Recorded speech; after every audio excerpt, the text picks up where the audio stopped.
नमस्कार,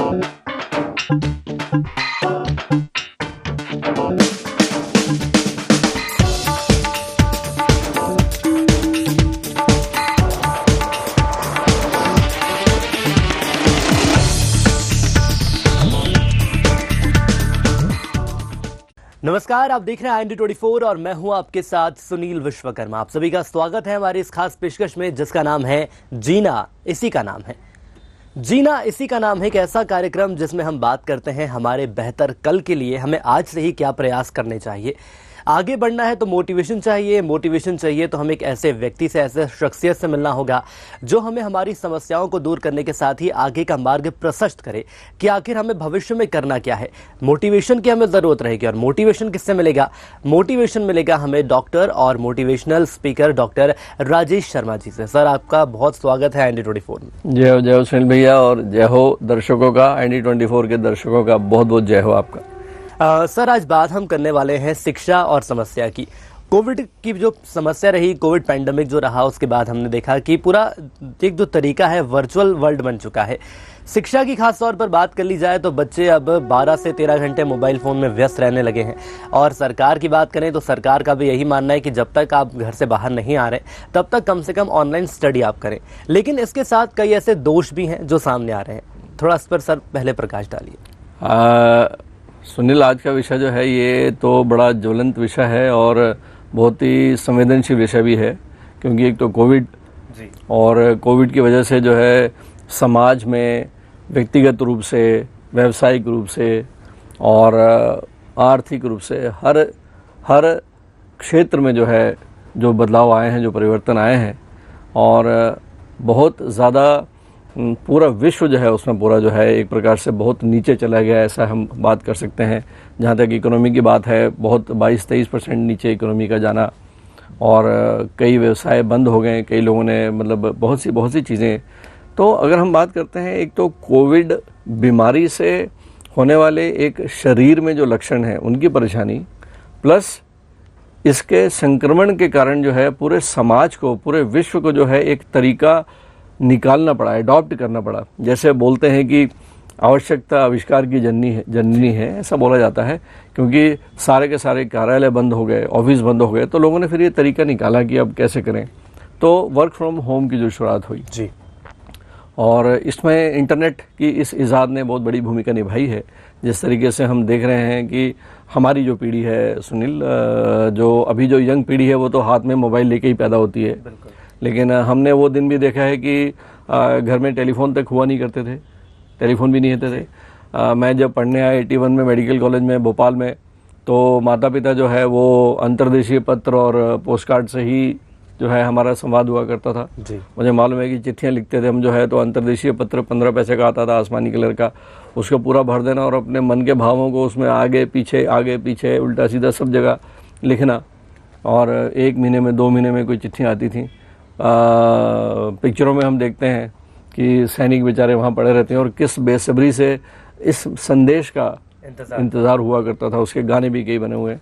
धीरे धीरे करते करते जो है ये विज्ञान ने जो है मनुष्य के जीवन में जहाँ पे अपार संभावनाएं भी जो पैदा की हैं, और उसके अपने नुकसान भी हैं। हम आज नुकसान की बात तो नहीं करेंगे, लेकिन हाँ, कोविड ने जो है जो जिस तरीके से एक आवश्यकता को बनाया जी, उसमें अगर हम एक ऑफिस की बात करते हैं कि वर्क होम, वो तो एक अलग बात हो जाती है। लेकिन हाँ, शिक्षा को लेके मैं इसमें कहना चाहूँगा कि आज के कई हमारे मित्र हैं जिनके बच्चे जो है 12th के बाद में कॉलेज में एडमिशन तो ले लिया, लेकिन कॉलेज का चेहरा ही नहीं देख पाए जी।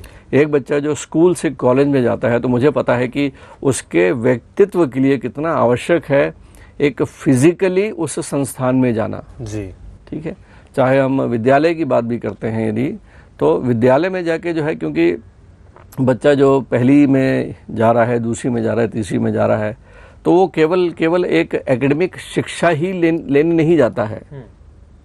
ठीक है ना, कि केवल सामाजिक अध्ययन, भूगोल या केमिस्ट्री या फिजिक्स पढ़ने ही नहीं जाता बेसिकली जी। वो अपने परिवार के उस सुरक्षित घेरे से निकल के जब वो अपने जीवन में जाने के लिए उसके उस व्यक्तित्व को तैयार किया जाता है, तब वो जाके उस पाठशाला में, विद्यालय में जाके जाता है, कई प्रकार के जीवन के पाठ सीखता है वहाँ पे। वो अपने समकक्ष, अपने साथियों के साथ में, अपने सहपाठियों के साथ में उसका उठना बैठना, अस्तित्व का सवाल आ जाता है वहाँ पे जी। एक प्रकार से स्ट्रगल फॉर एग्जिस्टेंस होता है बच्चे के जीवन में जी। क्योंकि घर में तो वो बहुत ही कोजी एटमॉस्फेयर में रहता है, ठीक है, लेकिन वहाँ जाके जो है वो एक ऐसे कॉम्पिटिटिव फील्ड में आता है जहाँ पे उसके व्यक्तित्व को एक निखार मिलता है, ठीक है ना। वो कई प्रकार के चुनौतियों से निकलता है और वहीं पे जाके उसको जीवन के कई उत्तर भी मिलते हैं जी, ठीक है। उसका जो व्यक्तित्व सधता है, इसलिए जिनके जीवन में संघर्ष रहता है, ठीक है, सफलता उनके ही कदम चूमती है, ठीक है। जो चांदी का चम्मच लेके पैदा होते हैं तो ये पीढ़ियां ज़्यादा नहीं चलती, ठीक है, ऐसा इतिहास है ऐसा। तो जो आदमी संघर्ष से अपने जीवन को उबारता है, सुंदर बनाता है, तो सफलता चिरकाल तक उसके पास बनी रहती है। यहाँ पे आके जो है कोविड के समय पे जो है जो बच्चे स्कूल नहीं जा पाए, तो जहाँ एक तरफ जो स्कूल थे, मैं दोनों गवर्नमेंट स्कूल और प्राइवेट स्कूलों की भी बात करता हूँ, विद्यालय हों चाहे कॉलेजेस हों, उनके लिए भी बहुत बड़ा कठिन प्रश्न था, क्योंकि स्कूल को तो जो स्कूल के जो टीचर्स हैं उनके जो day to day variable expenses हैं, फिक्स्ड एक्सपेंसेस हैं, ये तो होने हैं जी, ठीक है। टीचर्स की सैलरी जानी है, ये तो एक अलग बात हो गई, लेकिन साथ में पेरेंट्स की ये समस्या है कि भी बच्चों के फ्यूचर का सवाल है, बच्चों का ये सेशन क्या होगा। तो फिर ये बीच का रास्ता निकला कि चलो ठीक है, बैठ के जो है अभी ये जैसे हमने वर्क फ्रॉम होम सीखा, वैसे ही ऑनलाइन हम जो है कहानियाँ शुरू करते हैं।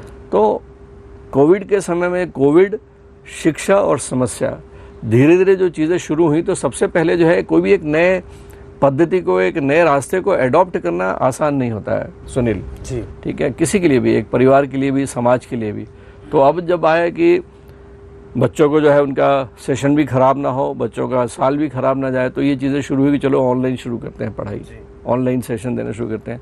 अब ऑनलाइन में होता क्या है कि आपके घर में इंटरनेट की सुविधा तो होनी चाहिए, बिल्कुल प्रॉपर ब्रॉडगेज इंटरनेट होना चाहिए जिसकी की स्पीड ठीक ठाक हो। उसके बाद आप टीचर से जब जुड़ते हैं आप जो है, तो गूगल मीट के सारे ऐसे कई प्लेटफॉर्म बन गए जिसमें कि बच्चे जुड़ते हैं।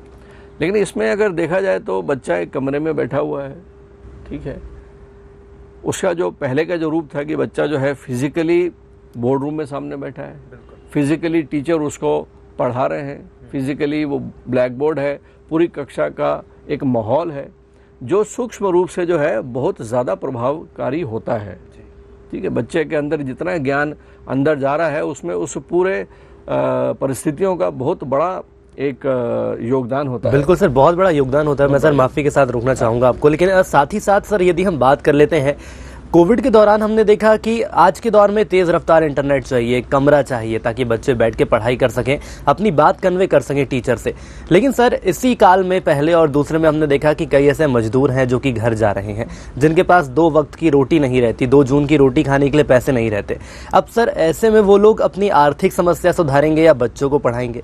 बहुत बड़ा विषय सर ये भी है। बिल्कुल सही बात है, बहुत ही मतलब अगर हम अपने इस विकासशील देश की बात करते हैं, भारत की बात करते हैं, तो एक वो वर्ग जो है जो दाने दाने के लिए मोहताज है, ठीक है, उनके लिए तो जो है अपने अस्तित्व को बचा के रखना, जीना ही उनके लिए एक बहुत बड़ी चुनौती है। उनके लिए ये तो प्राथमिकता रह ही नहीं जाती सुनील की वो अपने बच्चों को जो है एक शिक्षा दे पाएँ या बच्चों का एक सुनहरा भविष्य देखने का, चुनने का उनको हक हो, ये तो उनके साथ होते ही नहीं है, ठीक है। वो चीज़ तो मतलब हम चाह के भी पूरी नहीं कर सकते, क्योंकि जो मतलब कितने लोगों का रोजगार छीना है इस कोविड ने जी, कितने लोगों के साथ में परेशानियां आई हैं, लेकिन फिर भी जो है जो मतलब देश होता है, सरकार होती है, वो उस वर्ग के प्रति बहुत ही चिंतित होती हैं। तो कई ऐसे कदम उठाए भी गए, कई चीज़ें ऐसी करी भी गई, लेकिन फिर भी जो है कोविड ने जो है जो उस वर्ग की अगर बात करते हैं तो यस, उसने तो सफ़र किया। उसने क्या सफ़र किया, मैं तो बात करता हूँ कि जो मध्यम वर्गीय हैं, जो बाकी जो भी लोग हैं, इसका जो दुष्परिणाम हुए हैं जो हमको देखने को मिलते हैं कि एक बच्चा जो है, जहाँ पे माँ बाप जो है वो उसको मना करते हैं, जहाँ माँ बाप ने पहले उसके ऊपर जो है अपनी बंदिशें लगा रखी हैं कि मोबाइल के साथ ज़्यादा नहीं रहना, मोबाइल के साथ ज़्यादा नहीं रहना, अब दूसरी तरफ जो है बच्चे, माँ बाप जो है मिन्नतें कर रहे हैं, भैया बैठ जा पढ़ने के लिए, ठीक है, बैठ जा करने के लिए। तो उस कंडीशन में जो है बच्चा अपने स्कूल की एजुकेशन के बाद जो है वो कितने समय वो उस मोबाइल में क्या कर रहा है, क्या नहीं करता, माँ बाप को पता नहीं चल पाता। अगर दोनों माँ बाप जो है वर्किंग है, ठीक है, उसके बाद पीछे जो है बच्चे ने आगे मोबाइल के साथ क्या किया क्या नहीं किया। और मैं तो मैं बहुत ज़्यादा क्षुब्ध हूँ और इस चीज़ों से कि आजकल जो ये एडिक्टिव गेम्स चले हुए हैं, ठीक है, मैं नाम नहीं जानता, बहुत से गेम्स ऐसे हैं जो कि इतना ज़्यादा इन्वॉल्व कर देते हैं, इतना उद्वेलित कर देते हैं आपके विचारों के, बच्चों ने सुसाइड कर ली। जी सर। ठीक है, ये तो एक नकारात्मक पक्ष है इस इंटरनेट का और इस विज्ञान के इस आधुनिक आविष्कार का। सुनील, ये चिंता का विषय है बहुत। बिल्कुल सर, चिंता का विषय है, लेकिन साथ ही साथ यदि स्कूली शिक्षा की हम बात कर लें तो ये भी सर आपसे समझना चाहेंगे कि प्रासंगिक तौर पर स्कूलों में कितना बदलाव होना चाहिए। अब यदि बच्चे स्कूल जा भी रहे हैं, सरकार ने कोशिश की है कि 50% ही सही लेकिन बच्चे स्कूल जाएं, तो माँ बाप के मन में ये भय आखिर कैसे दूर होगा कि हमारा बच्चा यदि स्कूल जा रहा है तो वो सुरक्षित रहेगा, सुरक्षित ही वापस आएगा। ये स्वाभाविक है कि दूसरी लहर में खास करके जो है, जो हमने हाहाकार, जो भयानकता देखी है इस कोविड की, उससे हर व्यक्ति डरा हुआ है। भाई जान सबको प्यारी होती है, ठीक है, बच्चा इस साल नहीं कि अगले साल चला जाएगा, ये तो हर माँ बाप की इच्छा में वो होता ही है। और ख़ास करके जब हमको ये भी पता है कि तीसरी लहर जो है वो हो सकता है कि कम उम्र पे ज़्यादा दुष्कारी प्रभाव छोड़े, तो ये स्वाभाविक है सुनील, किसी भी पेरेंट्स का इस बात पे चिंतन करना। लेकिन मैं यहाँ पे आपके चैनल के माध्यम से यहाँ पे कहना चाहूँगा कि अगर हम सुरक्षा के जो नियम बनाए गए हैं, जो कोविड एप्रोप्रिएट बिहेवियर है, उसका अगर हम पालन करते हैं तो हम सुरक्षित रहते हैं। खास करके जैसे मतलब अगर पूरे विश्व में बात करते हैं तो आज जो है मेरे ख्याल से 75 करोड़ से ज़्यादा लोगों को जो है वैक्सीनेशन लग चुका है। ये भी अपने आप में एक रिकॉर्ड है। तो जितना ज़्यादा वैक्सीनेशन होगा उतना ही इस चैन के संक्रमण पे उतना ही अवरोध लगेगा। ठीक है, वही एक बड़ी चीज़ है। और ख़ास करके अभी जैसे अभी भी एक छोटा सा क्वेश्चन ये है कि अक्टूबर के मध्य में जाके लगभग जो है तीसरी लहर के आने का अंदेशा जो था, लेकिन मैं जो अध्ययन कर पा रहा हूँ, जो मेरा व्यक्तिगत विचार है, हो सकता है कि मैं कितना सही हूँ ये तो वक्त बताएगा, लेकिन अक्टूबर के मध्य पे जाके मुझे लगता था कि तीसरी लहर के कुछ पेशेंट जो हैं वो आएंगे। हालांकि अभी आज ही मैंने पेपर में पढ़ा कि लगभग 124 पेशेंट जो है कोविड के वो स्टेट में हैं हमारे। लेकिन जो मैंने एक प्रेडिक्ट किया था कि हाँ, ये जो तीसरी लहर जो है ये कहीं ज़्यादा रूप में दिखेगी, हालांकि इसमें मारक क्षमता नहीं होगी इतना, लेकिन फिर भी जो है लोगों को जो है सर्दी जुकाम या वायरल कहीं ज़्यादा तेज आएगा, तो फॉर्चुनेटली ये नहीं देखने को मिल रहा है। तो मुझे लग रहा है कि कहीं ना कहीं काफ़ी हद तक जो है कोविड कंट्रोल हुआ भी है जी, है ना। और ऐसे में जो है जो सरकार ने जो मापदंड लिए हैं कि बच्चों के स्कूल खोले हैं, बच्चों के स्कूल खोलने में उनका 50% ही लोगों को जो है पॉपुलेशन जो है स्टूडेंट्स की वो आएगी, 50% नेक्स्ट डे आएंगी। तो सबसे बड़ी बात है कि अगर हम जो है अपना फिजिकल डिस्टेंसिंग अगर हम मेंटेन करके चलते हैं जी, अगर हम जो है मास्किंग प्रॉपर करते हैं, सैनिटाइजेशन प्रॉपर करते हैं, तो आई एम श्योर कि इसमें पेरेंट्स को चिंता करने की आवश्यकता नहीं है, या न्यूनतम से न्यूनतम होनी चाहिए। एप्रीहेंशन तो सबको होता ही है, बिल्कुल, ठीक है, चिंतन जरूर करें, चिंता ना करें। लेकिन सर साथ ही साथ अभिभावकों की चिंता तो जाहिर है कि यदि हमारा बच्चा फोन में दिन भर डूबा रहेगा, रात में देर रात तक फोन चलाएगा, तो आंखों का खराब स्वास्थ्य पर तो उसका असर पड़ना तय है। लेकिन दूसरे पहलू की हम बात करें तो शिक्षकों के लिए कितना बड़ा चुनौती है, ये कितनी बड़ी चुनौती शिक्षकों के लिए है, क्योंकि शिक्षकों को भी ये लगता है कि बच्चे आ रहे हैं, उनकी सेफ्टी का भी ध्यान रखना है, उन्हें प्रॉपर ज्ञान भी देना है। लेकिन क्या इस बदलाव के दौर में शिक्षकों के सामने जो चुनौती है उसके लिए आखिर क्या रणनीति शिक्षकों की रह सकती है? सुनील, ये तो मतलब जीवन ही पूरा चुनौती भरा होता है। ठीक है, जीवन में अगर चुनौती नहीं है तो जीवन जो है वो मृत्यु प्राय हो जाती है। ठीक है, और जहाँ तक बात है कि एक नया चैलेंज है सामने, स्टूडेंट्स के लिए भी है, टीचर्स के लिए भी है। और अगर आप बात कर रहे हो मेरे ख्याल से इस विषय की कि हाँ भी ये कॉलेज खुल चुके हैं, स्कूल खुल चुके हैं, तो टीचर्स के लिए क्या चुनौती है, तो मेरे ख्याल से अभी आज के इस वर्तमान में अगर देखते हैं तो लगभग टीचर्स जो हैं जितने भी हैं वो दोनों वैक्सीनेशन उनको लग चुके होंगे। शायद ही कोई इस तरह से कोई जागरूक व्यक्ति होंगे जिनको दोनों वैक्सीनेशन नहीं लगे हैं। तो पहली बात तो ये है कि अगर वो खुद वैक्सीनेटेड हैं तो वो तो उनको एक सुरक्षा का घेरा बना हुआ है, पहली बात। और दूसरी बात जो है, जो बच्चे जो स्कूल आ रहे हैं तो बच्चों को जो है टेम्परेचर देखने का, बच्चों को खखाड़ तो नहीं है, खांसी तो नहीं है, ये एक फाइंडिंग देखने के बाद ही, प्राथमिक रूप से देखने के बाद ही बच्चों को अलाउ किया जाता है क्लास में जी। और क्लास में भी जो है प्रॉपर डिस्टेंसिंग के बाद ही उनको बिठाया जाता है। और दूसरा जो है ये बार बार ये बच्चों को हमको जो है, क्योंकि बच्चे हैं, नटखट हैं, उदंड हैं, तो रिसेस में जाके बच्चे आपस में मिलजुल के खेले ना, क्योंकि एक बच्चा किसी कॉर्नर से आ रहा है, एक बच्चा शहर के किसी कोने से आ रहा है।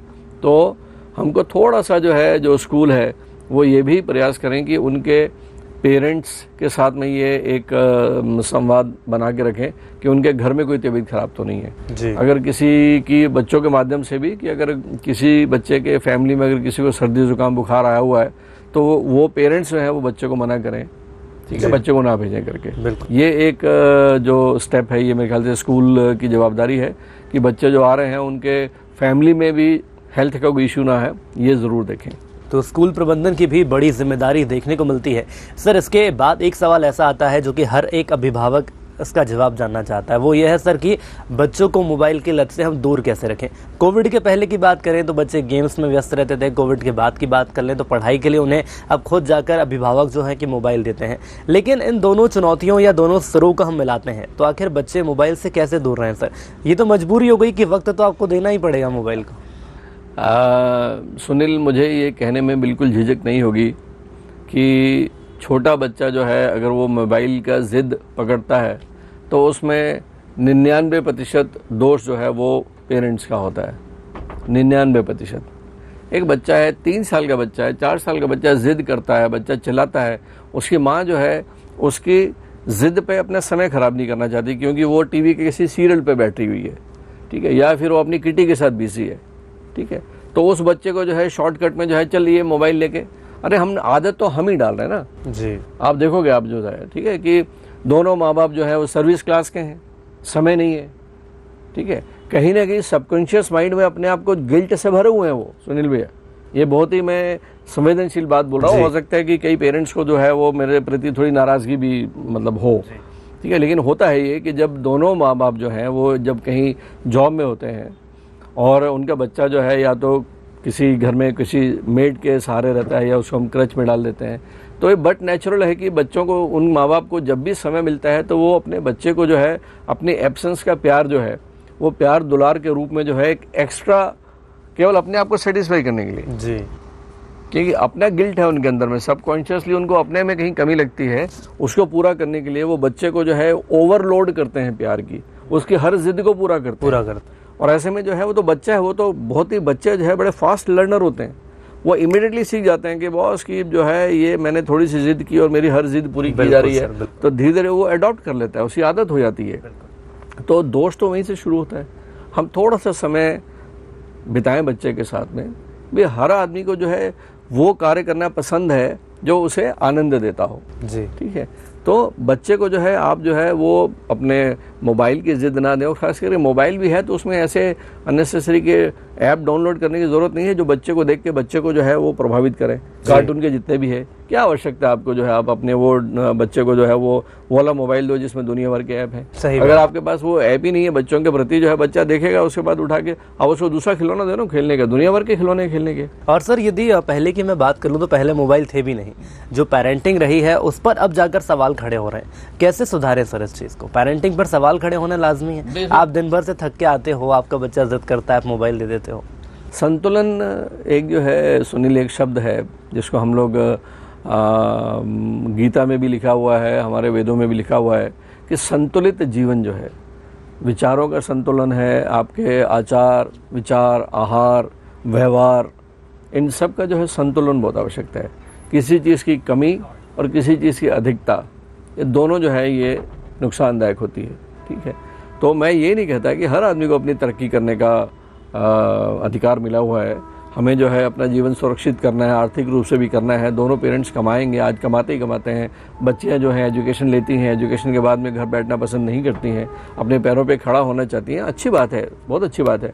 लेकिन ये अंडरस्टैंडिंग जो है हमको बहुत पहले से माँ बाप को अपने बच्चों में डालनी चाहिए कि देखिए परिवार सर्वप्रथम जी, ठीक है, आपके अपने इंडिविजुअल अपने व्यक्तिगत शौक नहीं, एक परिवार जो है वो 3 पीढ़ियों से मिलकर बनता है सुनील जी, ठीक है।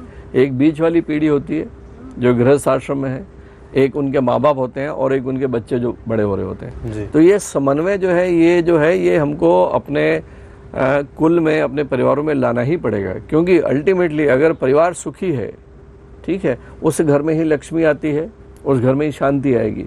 अगर आपके परिवार में किसी भी बच्चे का कोई बच्चा अगर बिगड़ा हुआ है, बाहर जाके जो है कहीं दुनिया भर के व्यसन में कहीं बिजी हो जाता है, और व्यसन में करते करते जो है फिर, क्योंकि ये पैसे मांगते हैं ये चीज़ें, बिल्कुल पैसों से ली जाती हैं, और एक स्टेज के बाद में वो अपने घर से अगर पैसा मांगने में कतराता है, चाहे बच्चा हो या बच्ची हो, तो उसके बाद जो है फिर दूसरे रास्ते अडॉप्ट करते हैं वो जी। और धीरे धीरे जो है वो अपना पूरा करेक्टर जो है वो अपना बिगाड़ लेते हैं। और इसे छोटे सी चाहत में जो आपको एक फिजिकल प्लेजर तो देती है, बट बहुत ही वो अल्पकालिक होता है, उसमें अपने पूरे जीवन के प्रति जो है जीवन को नष्ट कर लेते हैं सुनील। तो ये माँ बाप का फ़र्ज़ बनता है कि बहुत ही पैनी निगाह रखें। मैं यहाँ पे ये नहीं बोलता कि हर बात पे बच्चे के साथ में टोका टकी करो, लेकिन माँ बाप का यहाँ भी फ़र्ज़ बनता है कि आप अपना उदाहरण कैसे पेश कर रहे हैं। बिल्कुल, ठीक है ना। तो घर में बैठ के जो है हमको आज भी बैठ के मुझे लगता है कि कुछ इस तरह की, मैं ये नहीं बोलता कि बैठ के हम किसी सत्संग का मतलब ये है कि हम भजन गाने लगें या हम कोई बैठ के कुछ कर्मकांडी पूजा करें, ऐसे नहीं बैठ के, लेकिन परिवार के कुछ नियम होते हैं, कुछ डूज एंड डोंट्स होते हैं। तो थोड़ा समय होना चाहिए कि आपकी जो जनरेशन गैप है जो है, आपकी संवादहीनता की स्थिति ना बन पाए आपके बच्चे के साथ में। बिल्कुल नहीं, दोस्ताना जो बिहेवियर है वो कहीं ज़्यादा है। बच्चे को ज़रूरत से ज़्यादा मत डांटिए, ठीक है। आप आए हो अपने ऑफिस से पहली गर्मा गर्मी दिमाग करके आए हो, ठीक है, चाहे वो घर की महिला हो चाहे पुरुष है, ठीक है, थके हारे आए, उसके बाद जो है बच्चे ने कुछ ऐसा काम करके रखा हुआ है जो उनको पसंद नहीं आए, आप बिना सोचे समझे उबल के इतना डांट देते हो, इतना ज़्यादा उसको बुरा भला बोलना जो है। बच्चा सुबह से बैठा हुआ आपका वेट कर रहा है, लेकिन आपने एकदम से उठा के पूरा उसका जो गुस्सा उस पर निकाल दिया। अगली बार जो है बच्चा छुपाएगा। बच्चे ने अगर कुछ किया है, इस तरह से गैप बढ़ने शुरू होता है। बिल्कुल सर, ठीक है। जो सबसे किसी परिवार के लिए कैंसर है, ये कैंसर तुल्य है। यदि दो पीढ़ियों के बीच में जनरेशन गैप है, माँ बाप और उनके बच्चों के बीच में यदि प्रॉपर ऊर्जा का प्रवाह नहीं है, ठीक है, तो ये घर के लिए क्लेश का बहुत बड़ा कारण बनता है और उस बच्चे का भविष्य जो है वो दांव पे लग जाता है। क्या सर इसीलिए हम देखते हैं जो प्रवृत्तियां बच्चों में बदल जाती हैं, आजकल के दौर में देखने को मिल रहा है कि बहुत कम उम्र में अपराध जैसी चीजें होने लगती हैं, वो भी बच्चों के द्वारा? बिल्कुल 100% सुनील, 100%। और यहाँ मैं तो ये बोलता हूँ कि अगर कोई बच्चा अगर कोई बच्चा जो है जो 18 साल से नीचे का है या 18 साल के ऊपर का भी जवान है, अगर कहीं वो किसी अपराध में लिप्त पाया जाता है, तो मुझे लगता है कि यहाँ बेहद आवश्यक है कि उसके परिवार की हिस्ट्री जानना भी ज़रूरी है कि उसके परिवार में ऐसा है क्या, बच्चा आखिर गया क्यों। यूएस में जो है मतलब ये बात तो बहुत ही गंभीरता से ली जाती है कि अगर कोई स्कूल का बच्चा जो है स्कूल में अगर इस तरह का कोई हरकत कर जाता है जो स्कूल के उस पैरामीटर्स के खिलाफ है जी, तो फॉस्टर पेरेंट्स बोलते हैं उनको जी। उसके पेरेंट्स को भी बुलाया जाता है कि क्या कारण क्या है कि आपका बच्चा है साइकोलॉजिकली यदि इस तरह से चीज़ों में इन्वॉल्व हो रहा है, तो कहीं ऐसा तो नहीं कि आप घर पे उस पर ध्यान नहीं दे पा रहे हो या माँ बाप ओवर बिजी हैं। और यदि ऐसा पाया जाता है कि हाँ वाकई माँ बाप कहीं ज़्यादा बिजी हैं, तो उस बच्चे के लिए जो है एक फॉस्टर पेरेंट्स भी अवेलेबल करा दिए जाते हैं कि वो जो गैप जो है बीच का जो है उस पर अगर मेंटेन कर सके, क्योंकि एक बच्चा जो है वो भविष्य का, देश के भविष्य का निर्माता है जी। एक युवा जो है वो देश का भविष्य का निर्माता है।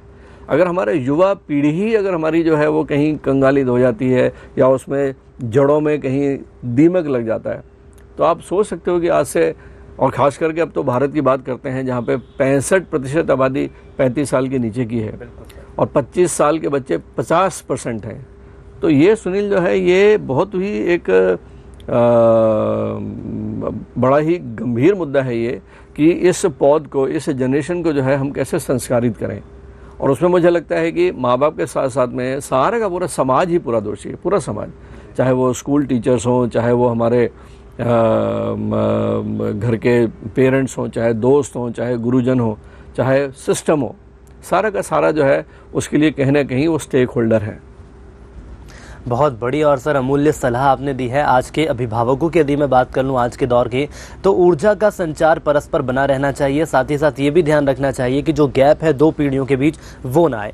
मैं सर अनुभव के आधार पर समझना चाहूँगा आपके माध्यम से, चूँकि आप एक मोटिवेशनल स्पीकर हैं, डॉक्टर हैं, कई लोग आपसे मुलाकात करते होंगे। आज के दौर में दिलो दिमाग में क्या सवाल रहते हैं कि हमारे बच्चों की जो शिक्षा का स्तर है इस वक्त, क्या ये वाकई में बेहतर होता जा रहा है? जैसा कि आपने अभी एग्जाम्पल दिया, विदेशों की बात करें तो फॉस्टर पेरेंट्स की वहाँ पर पद्धति चल रही है, लेकिन क्या यही चीज़ भारतवर्ष में भी अपनाने की आवश्यकता देखते हैं आप? मुझे तो लगता है कि अगर हम अपने मूल में लौट आए सुनील भैया, हमारा जो भारतीय सनातन चिंतन है, ठीक है, एक जीवन प्रतिदिन शुरुआत कैसे करनी है, किसी दिन की जीवन में शुरुआत कैसे करनी है, यदि हम उस तरह ही लौट आएँ, यदि वापस लौट आएँ, तो मुझे लगता है कि हम फिर से जो है जीवन स्वर्ग हो जाएगा हमारा जी। ठीक है। इसके लिए लेकिन हाँ, मैं यहाँ पे ये ज़रूर कहना चाहूँगा कि जो पेरेंट्स और उनके बच्चे, इनके बीच की जो अंडरस्टैंडिंग है ये बेहद आवश्यक है। और आपने जैसा बोला शिक्षा की बात अगर करते हैं, तो अभी मैं यहाँ पे मतलब मैं बधाई भी देना चाहूँगा, और बहुत बड़ा मैंने इस चीज़ पे मैंने पढ़ा भी है, जो आदरणीय हमारे प्रधानमंत्री जी ने जो नई शिक्षा नीति जो लागू करी है, ठीक है, उसमें अगर हम जाते हैं तो मुझे डेफिनेटली लगता है कि इस शिक्षा नीति के अपनाने से आने वाली जो जनरेशन है वो एक प्रकार से एक ऐसी जनरेशन पैदा होगी जो एक डिफरेंट जनरेशन होगी, क्योंकि आमूलचूल परिवर्तन किया जा रहा है फिर से हम जो है अपने मौलिक विचारों की तरफ लौट रहे हैं। और भारत जो है डेफिनेटली पहले विश्व गुरु रहा है, अध्यात्म में विश्व गुरु रहा है, और हम सबकी जवाबदारी है कि हम पुनः जो है अपने उस समय को ना भूलें जो आज से हजारों साल पहले, जिस समय में वेद लिखे गए होंगे, जिस समय में उपनिषद लिखे गए होंगे, जिस समय में पतंजलि योग सूत्र लिखे गए, आप एक बार कल्पना करके उस विषय में जाके देखिए कि क्या ज्ञान का भंडार था सुनील जी। तो हमें हर परिवार में मुझे लगता है कि भले 10 मिनट का समय हो, इस सनातन चिंतन का जिक्र जरूर करना चाहिए। बिल्कुल सर, और ये कहा जा सकता है कि यदि ये 10 मिनट हमने अपने बच्चों को दिए हैं, अपने परिवार को दिए हैं, जो दो गैप निकल कर सामने आ रहा है वो ज़रूर फिल हो जाएगा, और जो हमारे बच्चे हैं, जो आने वाली पीढ़ी है वो ज़्यादा बेहतर होगी, स्वर्णिम भविष्य उनका निर्माण होगा। सर, आपने वक्त हमारे साथ साझा किया, इसके लिए आपका बहुत बहुत धन्यवाद। तो आज के लिए जीना इसी का नाम इस खास कार्यक्रम में इतना ही। बेहतर कल की शुरुआत आज से कैसे कर सकते हैं, डॉक्टर साहब ने तमाम ऐसी जानकारियां दी हैं, और यदि आज के दौर के अभिभावकों की बात कर ली जाए तो बहुत अमूल्य सलाह दी गई है। यदि उस सलाह को आप अपने जीवन में अमल में लाएंगे तो निश्चित तौर पर यह कहा जा सकता है कि जो शिक्षा को लेकर समस्या आज के दौर में देखने को मिल रही है, ये समस्या जल्द ही दूर होगी। इसी के साथ इस खास पेशकश में इतना ही, दीजिए इजाजत, नमस्कार।